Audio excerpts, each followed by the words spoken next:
Bonjour à tous, bonjour à toutes. Bienvenue à cette séance de cours. Je suis Dr Fagon Jean Bellel, enseignant de biochimie. Le thème de ce cours porte sur les macronutriments.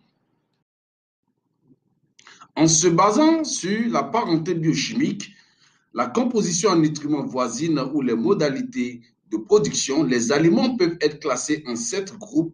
Ce sont entre autres les viandes, les légumes, les céréales et les boissons.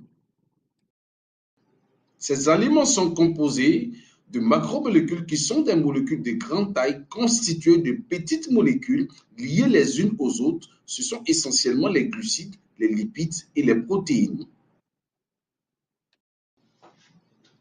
Les glucides tirent leur nom de glucides qui signifie doux.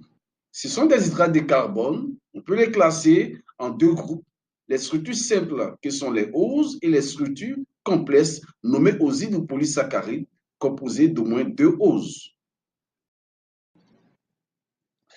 Les principales sources des glucides sont les féculents, les fruits et légumes, les produits laitiers et les céréales. Le principal rôle est de fournir de l'énergie à l'organisme en qualité d'ATP. Les glucides sont stockés sous forme de glycogène dans le foie et dans les muscles.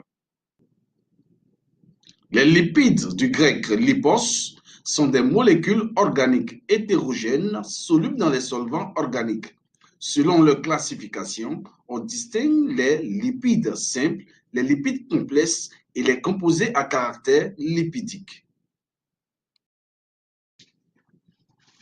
On les retrouve dans les légumineuses, les produits laitiers et fruits de mer, et ils interviennent dans la construction des cellules, le fonctionnement immunitaire, en plus de fournir de l'énergie.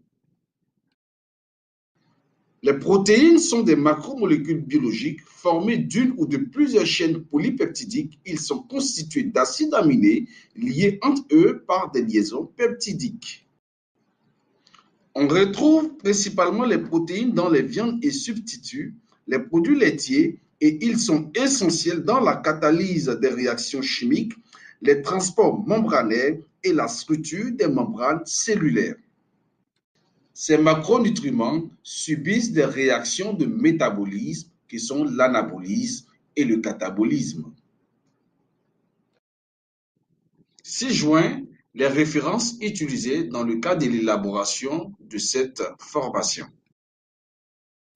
Merci d'avoir pris le temps de suivre ce cours. Au prochain rendez-vous pour le cours sur le métabolisme.